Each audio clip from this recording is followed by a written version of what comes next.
A blessed day, brethren. Welcome to the Jesus is Lord Church Worldwide podcast. Thank you for joining us as we meditate on God's message to us through the Sunday preachings from Jesus the Healer episodes. With open heart, mind, and spirit, let us pray that God would speak to us today. Praise the Lord. Christ's power is the answer, multiplying the harvest. Pwede po ba nating buksan ang ating mga Bible in the book of Acts chapter 1 at ang ating pong theme verse is found in Acts chapter 1 verse 8. Ang book of Acts po ay ang nagko-chronicle o nakasulat ang pasimula ng buong Kristyanismo.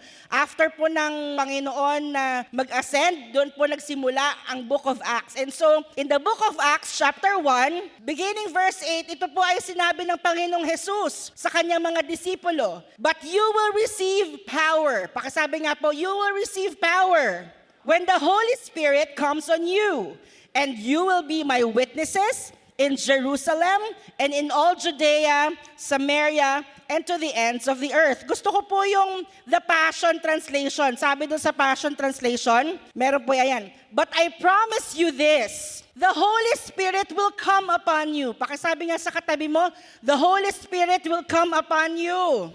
And I like this part, sabi doon, the Holy Spirit will come upon you and you will be seized with power. You will be my messengers to Jerusalem, throughout Judea, the distant provinces, even to the remotest places on earth. The Lord bless the reading of His word. Sinabi po doon, you will be seized with power. Pag sinabi pong seized, ibig sabihin po, taken hold or possession. Ibig sabihin, we will be possessed by the power or be controlled of as by force or legal authority. Sabi din po doon, ang seized daw po ay ibig sabihin, captured, appropriated. Are you with me? In Luke chapter 3 verse 21 to 23, when all the people were being baptized, Jesus was baptized too. Sabi doon. And as he was praying, heaven was opened. Pakisabi nga po, heaven was opened. And the Holy Spirit descended on him in bodily form like a dove, and a voice came from heaven. "You are my son, whom I love. With you I am well pleased." Now, Jesus himself was about 30 years old when he began his ministry. Ano pong punto nito? Bago po ang Panginoon ay mag-perform ng any miracle, he was water baptized. Ang water po ay simbolismo lamang po. Pero ang more than the water, sino po ba ang nagbaptize sa kanya? Ang Holy Spirit. Sabi nga po natin, Holy Spirit. Hence, Jesus ascended to heaven. Kaya po nung si Jesus nag-ascend sa heaven in Acts chapter 1, he emphasized to his disciples to wait until they are seized by the Holy Spirit. Bakit? Because Jesus himself waited 30 years before he actually performed a miracle. And before he performed a miracle, isang napaka-momentous event na ang Holy Spirit po ay nasa sa kanya. Can I hear an amen? While Jesus is 100% God, he depended on the Holy Spirit. For the Holy Spirit is not only essential, but necessary. Ano nga po ba? Sino nga po ba? Hindi ano. Sino nga po ba ang Holy Spirit? We're not talking about what? Because He is not just a material thing. Hindi siya parang force. He is a person. He is a divine person. Sabi po dito in John chapter 14, verse 26, "But the Helper, the Holy Spirit, whom the Father will send in my name, He will teach you all things and bring you to remembrance all things that I said to you." He was referred by Jesus himself as He. Ibig sabihin po, He is a being. He is a person. And because He is a person, He has personal qualities as a person. He has a mind. Romans chapter 8 verse 27, sinabi doon, the mind of the Spirit. Meron siyang pag-iisip. He also has His own will. 1 Corinthians chapter 12 verse 11, the will of the Holy Spirit. Meron siyang sarili niyang will. He also has emotions. In Romans chapter 8, verse 26, and in a similar way, the Holy Spirit takes hold of us in our human frailty to empower us in our weaknesses. For example, at times, we don't even know how to pray or know the best things to ask. But, sabi po dito, the Holy Spirit rises up within us to super intercede on our behalf, pleading to God with emotional sighs. Sabi doon, too deep for words. Ibig sabihin po, ang Holy Spirit may emotion. May emotion po siya, kaya nga pwede siyang mag-grieve. Kaya nga pwede siyang ma-insult. Pwede siyang i-blaspheme, pwede siyang i-resist, pwede siyang i-quench. Nararamdaman po ng Holy Spirit yon. Bakit? He is a person. But not just any other person. Hindi lang basta person or being. He is, most importantly, the third person in the triune God. We believe, and this is a doctrinal fact, that the Holy Spirit is God Himself. God the Father, God the Son, and the God the Holy Spirit. There's one God with three persons. Kaya the Holy Spirit already exists from the beginning. Sabi po dyan, Genesis chapter 1 verse 2, the earth was formless and empty, and the darkness covered the deep waters. And sabi po doon, and the Spirit of God was hovering over the surface of the waters. I love how Brother Eddie po put this. Sabi niya, ang Holy Spirit daw po ay ang Chief Operation Officer of the Triune God. In Genesis chapter 1, before anything is formed, the Holy Spirit is already there. Ibig sabihin po, kapangyarihan talaga ng banal na Espiritu ang kumikilos at gumagawa. He was already there during creation. And He is also there at the very end. In Revelation chapter 22, verse 17, sabi doon, come, says the Holy Spirit, and the bride in the divine duet. The bride church po yan. So at the very end, the Holy Spirit still exists. And He will exist forever and ever because He is God. He is Alpha and the Omega. Are you still with me? And so, if the Holy Spirit is a being, the Holy Spirit is a triune God, ang topic po natin ngayon ay power of the Holy Spirit. Tatlong bagay lang po nilagay ng Panginoon sa puso ko. Una po, what is the power of the Holy Spirit? There's power to salvation. The central text of the Bible is John 3:16. Sabi po sa John 3:16, for God so loved the world that He gave His only begotten Son, that whoever believes in Him should not perish, but have everlasting life. We all know this. This is the truth. Walang salvation apart from Jesus Christ. In Ephesians chapter 2, verses 8 to 9, sabi po doon, for by grace you have been saved through faith, and not of yourselves. It is the gift of God, not by works, lest anyone should boast. So ang salvation po, libre. Totoo po yan. It is free. It is not by our works. Kasi kung by works, ibig sabihin mas madaling mapunta sa langit yung mayayaman kasi magbigay ka lang ng magbigay sa mahihirap.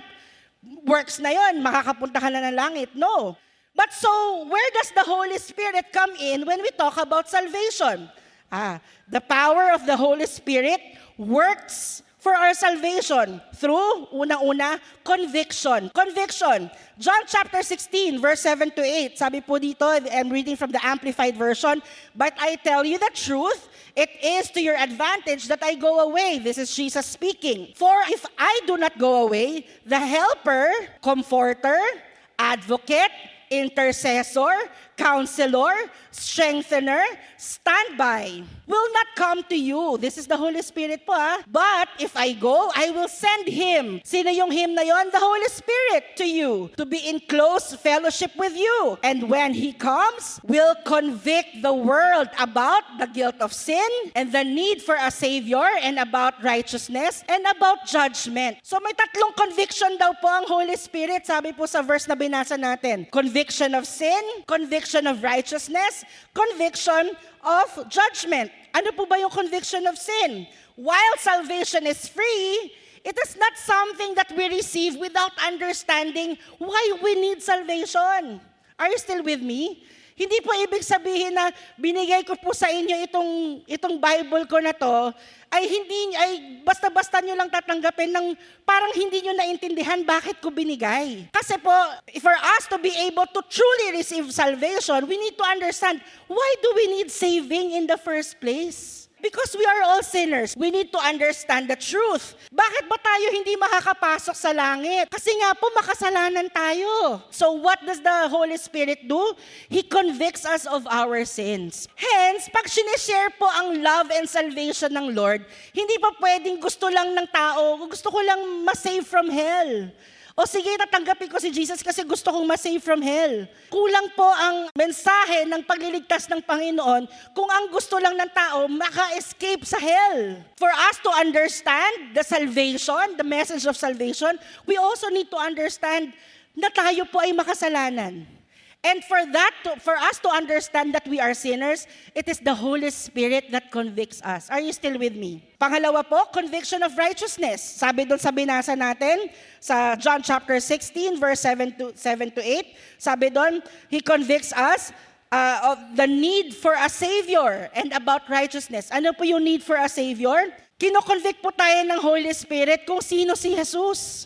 Kino-convict po tayo ng Holy Spirit that yes, while we are sinners, there is Jesus Christ, the righteous Savior. Are you with me?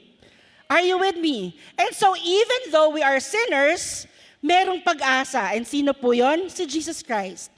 Jesus Christ did what we cannot do for ourselves. He was crucified at the cross. Sa Kanya inimpute ang ating mga kasalanan. And so, when the Holy Spirit convicts us of who Jesus truly is, tayo po doon nagkakaroon ng understanding that who we are as a sinner and who is Jesus Christ as a righteous Savior. Are you with me po? Pangatlo pong conviction ng Holy Spirit, conviction of judgment. Ano po tong judgment na to? That Satan, the father of evil and lies, is defeated. He is already defeated and he will be judged to eternal damnation. And those who reject Jesus Christ will face the same judgment.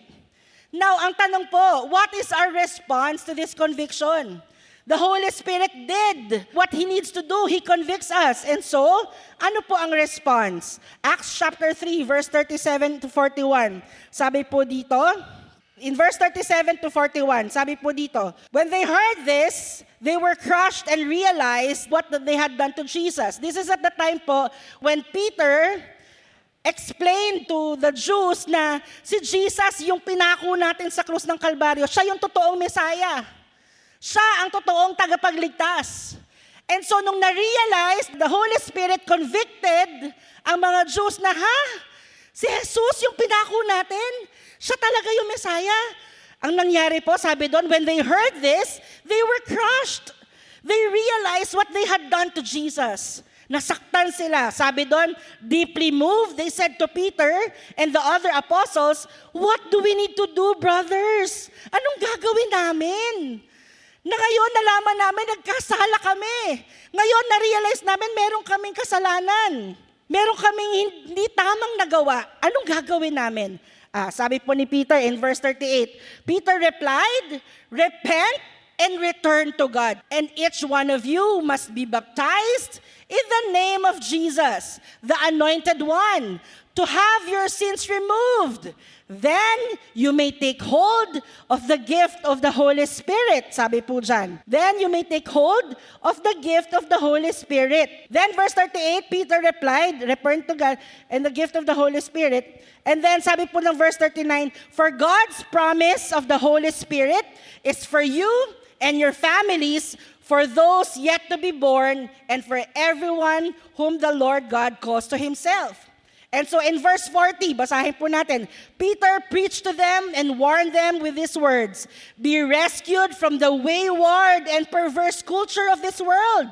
Those who believed the word, that they numbered 3,000. They were baptized and added to the church. Pagkatapos po mag-preach ni Peter, sinabi po niya, repent and return to God. Be baptized in the name of Jesus. And then sabi po niya, and then take hold of the Holy Spirit, the gift of the Holy Spirit. Pero hindi po doon nagtapos si Peter. In verse 40, sabi niya, they warned them with these words, be rescued from the wayward and perverse culture of this world. Pakisabi nga po, be rescued. Be rescued from the wayward and perverse culture of this world. Ibig sabihin, after tayo i-convict ng Holy Spirit, meron pang ginagawang Holy Spirit. Ano pa po ito? Regeneration. Pakisabi nga po, regeneration. In John chapter 3, verses 1 to 4, sabi po dito, this is a story of Nicodemus. There was a man named Nicodemus. Si Nicodemus po, sabi dito, a Jewish religious leader who was a Pharisee. After dark one evening, he came to speak with Jesus.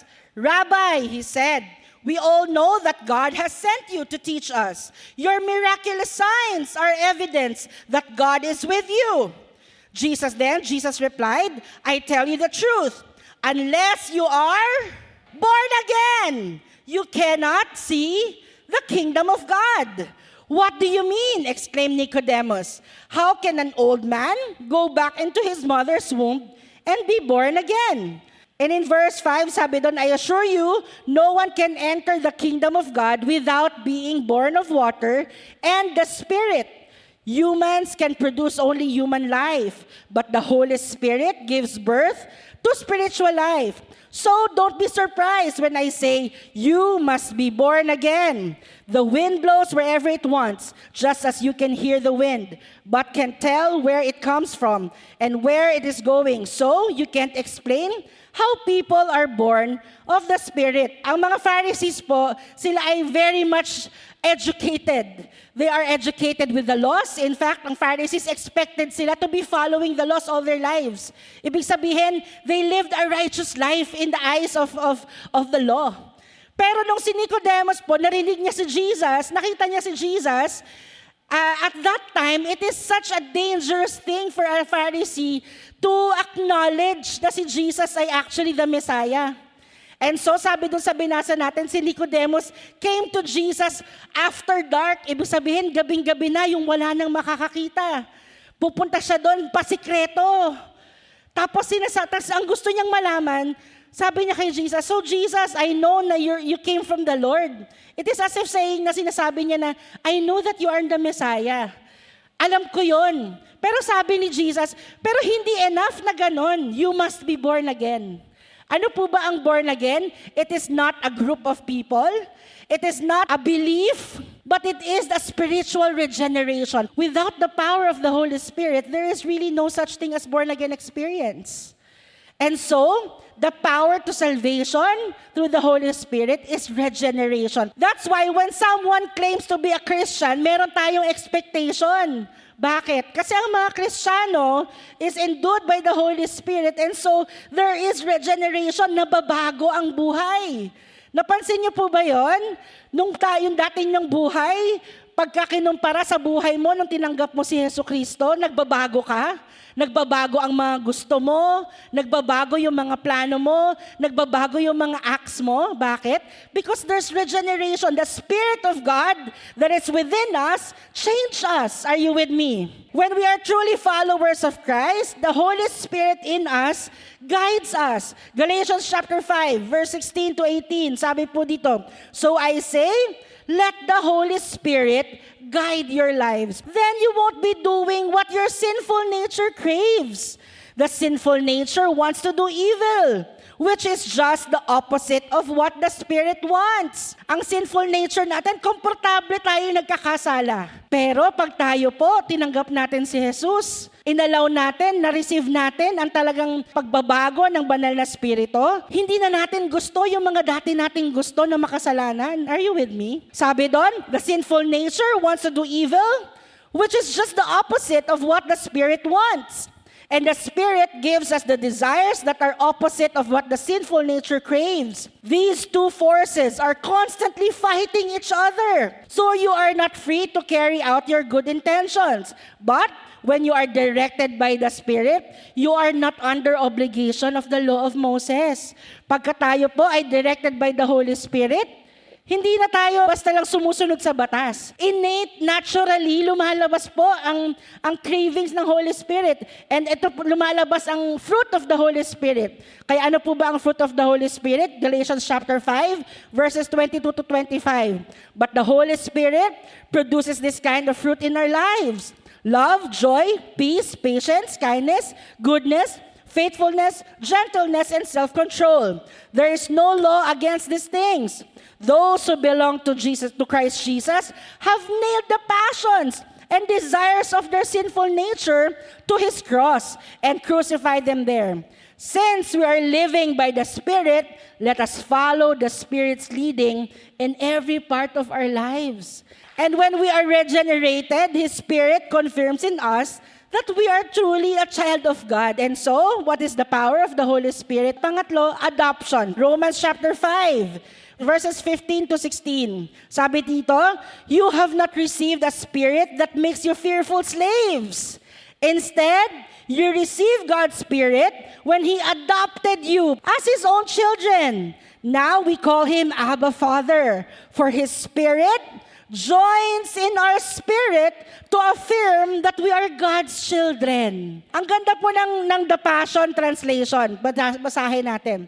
The Passion Translation po nito. The mature children of God are those who are moved by the impulses of the Holy Spirit. And you did not receive the spirit of religious duty, leading you back into the fear of never being good enough. But you have received the spirit of full acceptance, enfolding you into the family of God, and you will never feel orphaned.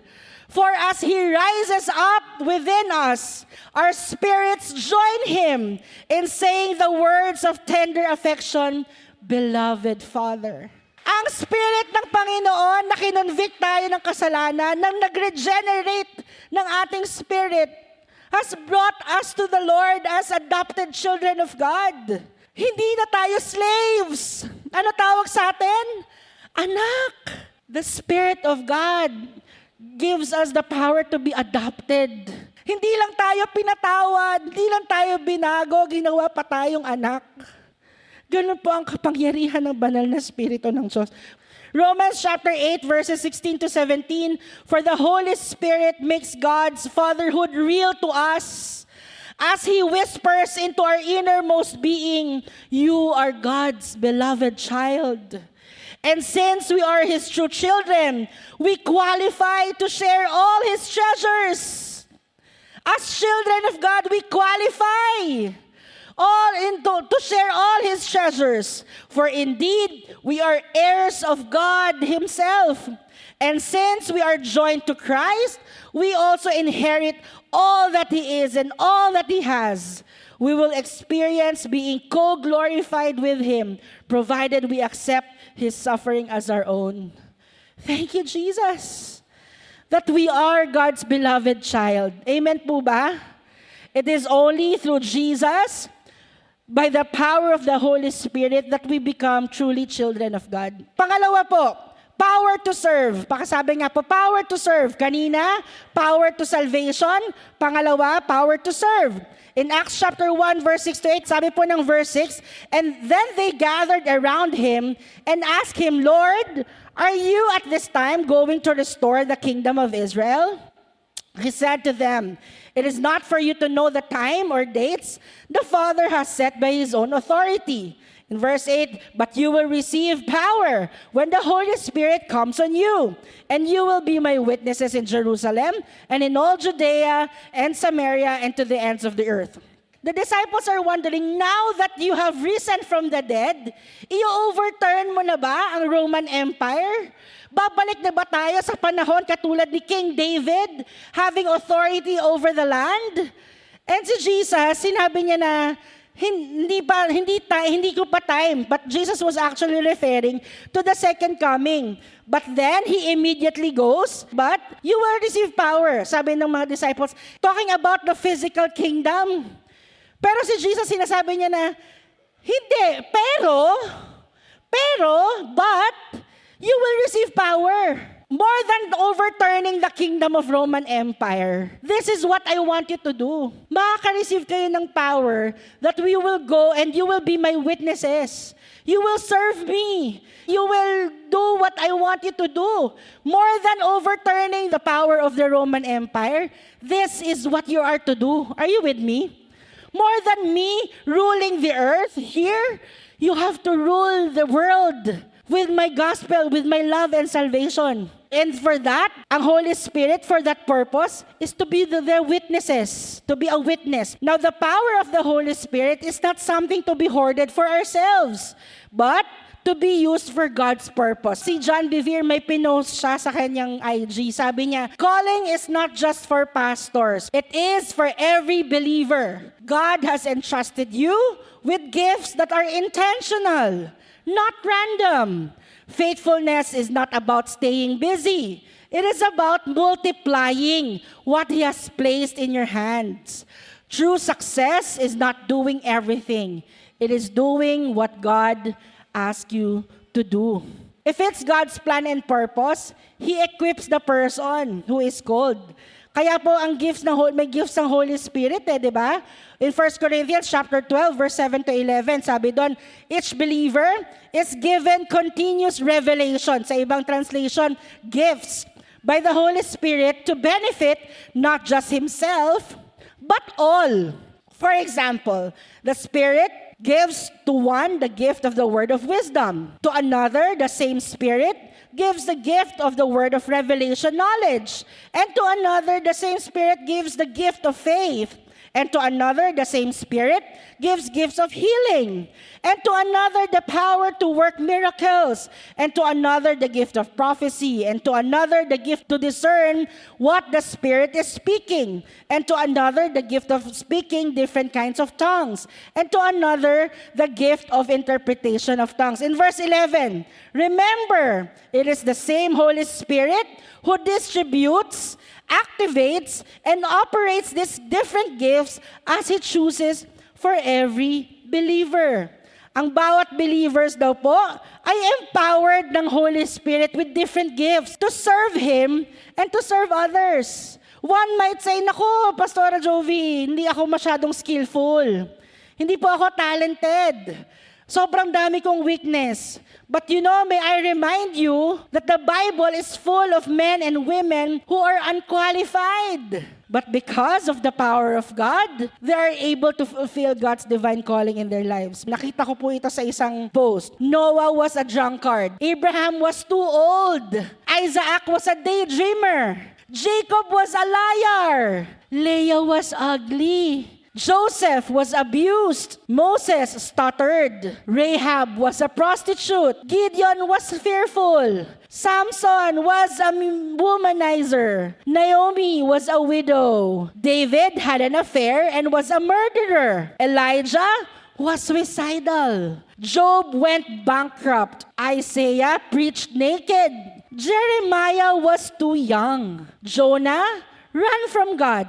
The Samaritan woman had multiple divorces. Zacchaeus was too small. Mary Magdalene was an adulteress. Martha worried about everything. The disciples fell asleep while praying. Peter denied Christ. Paul was too religious. Timothy apparently had ulcer. Lazarus was dead. All these are unqualified people. Even so, they are unqualified. It is the Spirit of God that qualified them. The Spirit of God equipped them to do exactly what they are meant to do. Alam niyo po, when I was starting serving in the ministry, I never imagined to be a pastor. It was never an option. Alam ko na I want to be in the ministry, pero it was never about being a pastor. And truth be told, I know my limitations. I know I'm not smart enough. I'm not nice enough. Di ba pag pastor ka, parang dapat you're very nice, very accommodating. I feel like I'm not. I was a lazy student actually. Yung ate ko po, nung graduate po ako ng bachelor's degree, sabi ni ate ko, sobrang tuwang-tuwa siya. At the same time, shock na shock siya. Sabi niya, kasi ang tamad-tamad mo mag-aral. Parang feeling ko, hindi ka gagraduate. So nung graduate ako, tuwang-tuwa siya. And so, I know myself too well, and she knows me too well. So when I was recognized as a pastor po in 2009, I really can't believe it. It was lahat po ng appointment ko actually, almost lahat po surprise.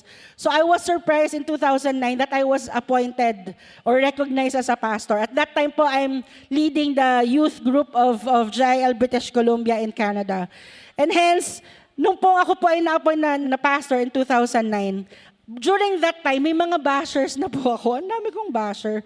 At may mga bashers na ako, may nagsasabi sa akin, even pinopost pa nila sa social media yan na unqualified ka naman, hindi ka naman magaling, anak ka lang ni Brother Eddie. And alam niyo po, sa totoo lang, I was never offended. Sabi ko talaga, sumagot po talaga ako, sabi ko, actually it makes the two of us. Kasi ako din, alam ko, unqualified ako. Totoo, hindi ko rin alam bakit ako naging pastor. Pareho tayo nang naiisip, hindi ko rin alam.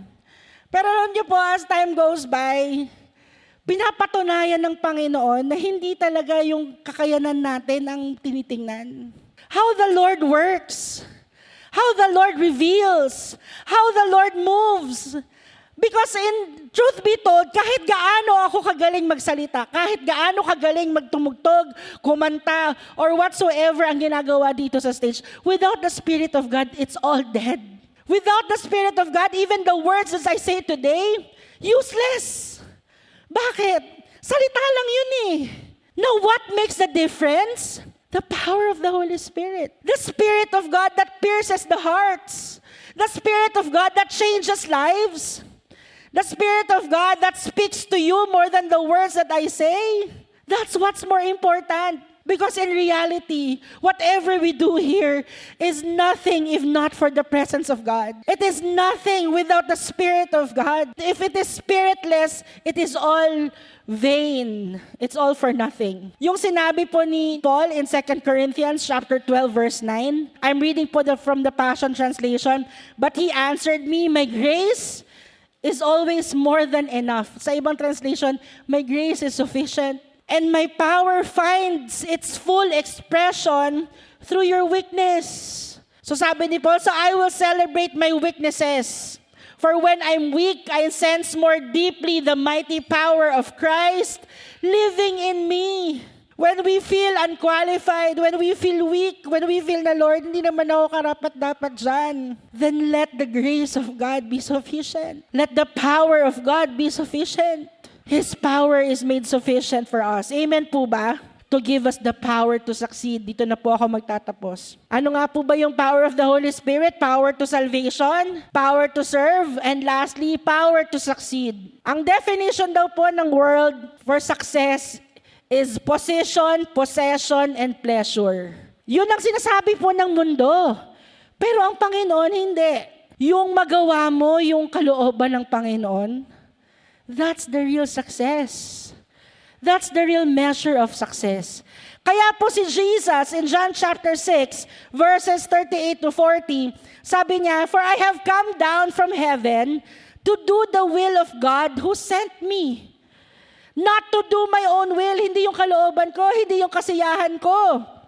And this is the will of God, that I should not lose even one of all those who He has given me. Walang mawala, lahat maligtas, but that I should raise them up at the last day, to have eternal life. For it is my Father's will that all who see His Son and believe in Him should have eternal life. I will raise them up at the last day. Jesus' definition of success is to do the will of the Father. And to do that, Jesus Christ is empowered by the Holy Spirit. And as believers of Jesus Christ, I believe we are all empowered to succeed, to fulfill God's greatest commission. Matthew chapter 28, beginning verse 17 to 20. Sabi po sa Amplified Version, and when they saw Him, they worshipped Him, but some doubted that it was really He. Jesus came up and said to them, all authority, all power of absolute rule in heaven and on earth has been given to me. Go therefore and make disciples of all nations. Ano pong ibig sabihin daw nun? In verse 19, help the people to learn of me, believe in me, obey my words, baptizing them in the name of the Father and of the Son and of the Holy Spirit, teaching them to observe everything I have commanded you. And lo, I am with you always, remaining with you perpetually, regardless of circumstances and on every occasion, even to the end of age. We can only be truly successful in life if we fulfill this greatest commandment of the Lord, the greatest commission of God, to make disciples of all nations, to preach the message of God's love. Tell the world to bring people to Christ.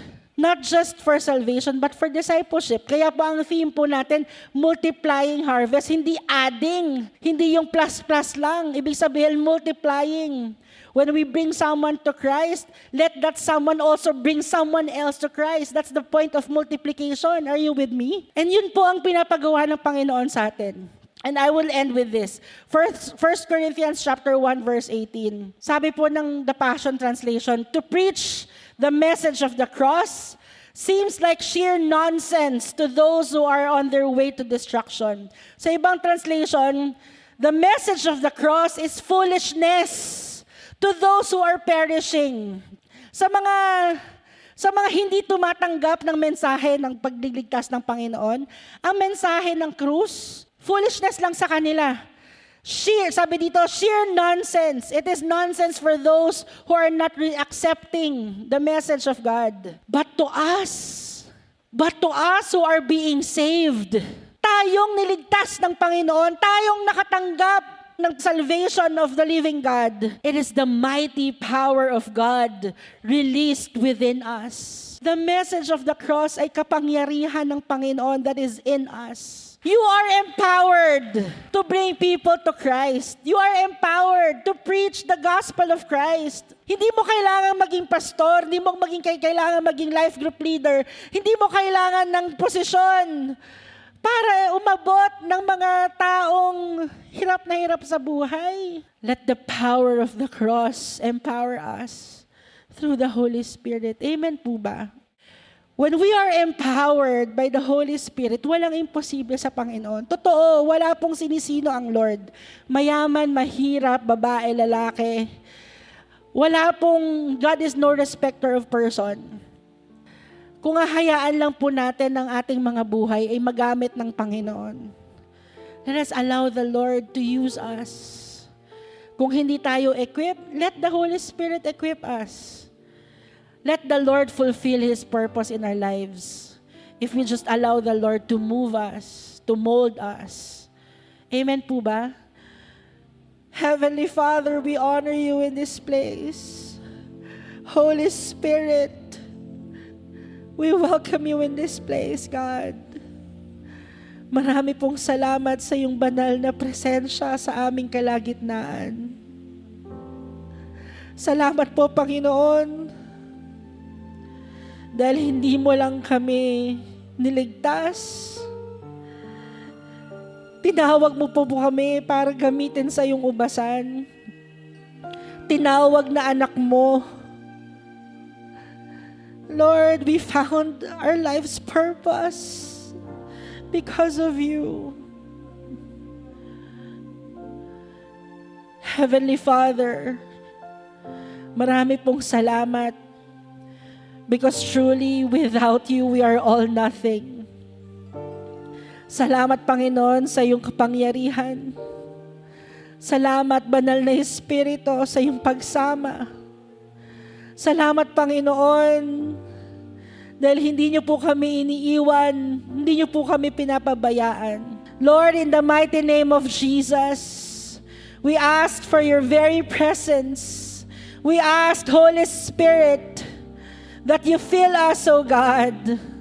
We ask, Panginoon, that you empower your people. Lord, empower your people in the mighty name of Jesus. In the mighty name of Jesus. Hallelujah, hallelujah, hallelujah. Lord, may you continue to convict us of our sins.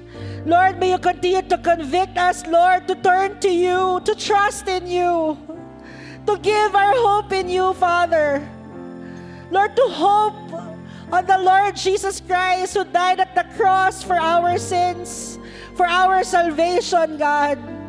Lord, may we continue to experience, by the power of your Holy Spirit, the true adoption, Lord, to be your children, O God.